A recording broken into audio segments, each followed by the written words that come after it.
Welcome to Sib Spot. Today's featured Reddit stories are from Entitled People. Story 1 is by Potato73. Wild Karen at the Mart of Walls. So this morning super early I go to the illustrious Mart of Walls to get my weekly groceries and a few gifts to round up my gift shopping for the grandkids. I am disabled, walk with a knee brace and a cane. I have the pretty little placard that goes in my mirror that says I can park in the handicapped parking. Oh, and I'm overweight. This is important.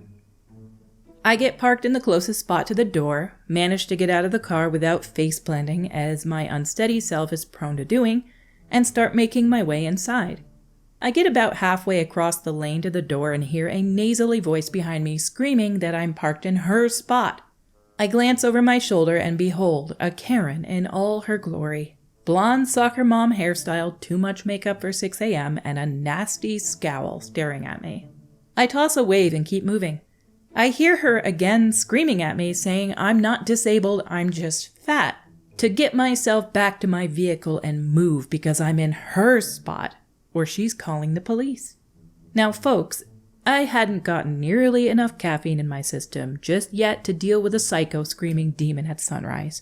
I turn and yell at her across from almost the entrance door that she's more than welcome to go ahead and call. The tags are legal, that the placard is registered to those tags, and in the spirit of the holiday season that she is cordially invited to kiss my chunky disabled butt, and a Happy New Year. I finally get through the door and go to get one of those electric buggies so I can finally get off my bad leg. I'm met by the designated greeter Happy People that stands by the door. She asks if I'm needing help with the blonde irritation with feet outside. I tell her it's nothing that a can of Raid or some duct tape can't cure. And I go on my merry way, trying to locate everything on my list. If anyone has the Grinch's phone number, tell him I've located his sister. Nothing quite like having somebody who's sharp-witted stand up for themselves when somebody else is in the wrong. You love to see it. Our next story today is by Glimmergirl1. Hey, it's me! Let me in. I read a post earlier that reminded me of this story from about 20 years ago. I had opened a small store inside a co-op building. My shop had a side door that was supposed to be an exit but was unlocked during business hours. People would come in that door, which became a problem. It was a tight space, so people shopping in the aisle near the door would sometimes get hit by incoming patrons, opening the door without looking, or run over by co-op patrons trying to cut through, so we ended up locking this door from the outside. Shoppers would then have to come in the main entrance, but could exit this side door. The side door had a large window in it, so we put a sign at about eye level that this door is an exit only and to go in the main entrance about 15 feet to the right. People would literally peer around the sign to make eye contact and then knock. Like, hey, it's me. I don't have to walk 15 feet to the main entrance. Let me in. I ended up wrapping a piece of cardboard with paper and blocked the whole window so they couldn't see inside. They still knocked, but I could ignore them. Also, the silver lining was I varied the paper based on the season, so it was a fun thing to do. Bless you, Glimmer Girl, for contributing to the holiday spirit by making your window blocking match the season. Unless there's some emergency, somebody standing outside peeking through the door should not be let inside. Especially in a small store where you say it's a little dangerous and there's a traffic issue of people coming and going from that door. Our last story today is a rather short one, but it has 2 stories that were shared in the comments that were both pretty good. By Wild Drink 294. Customer wants his food before we open. I was working the opening shift at a restaurant. This guy, we'll call him EG for entitled guest, walks in 10 minutes before we open. I tell him, I'm sorry sir, we don't open for another 10 minutes. EG, well I just need to place an order.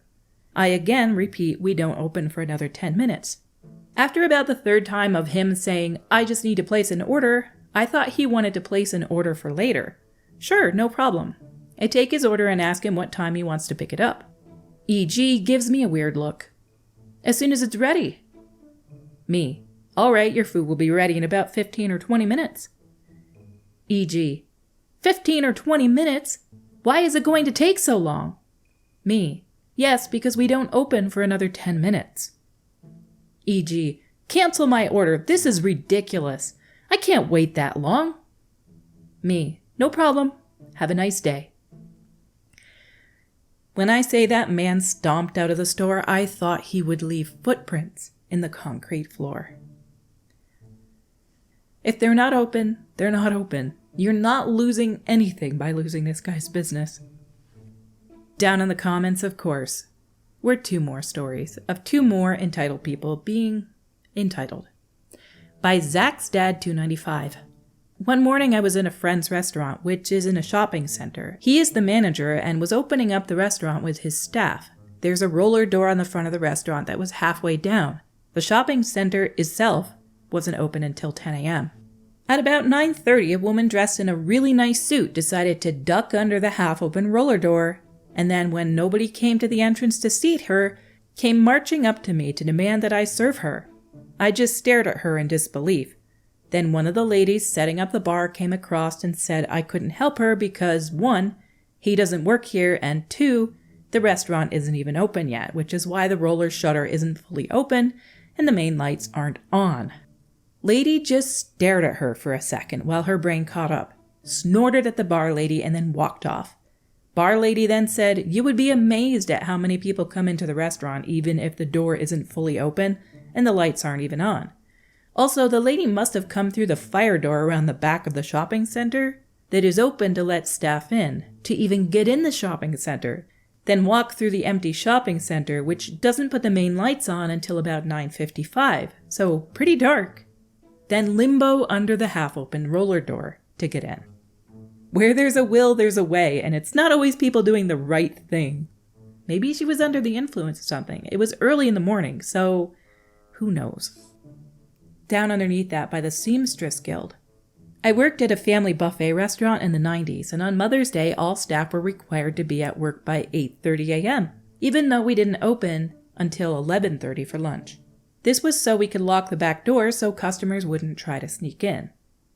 My worst job was to stand at the glass front entrance for the last 20 minutes before opening so I could calm down the hordes that had been queuing since 9 a.m.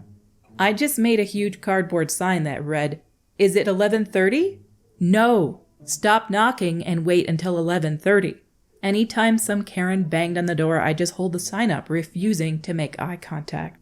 Apparently, there were a lot of complaints to the managers, but they thought it was hilarious.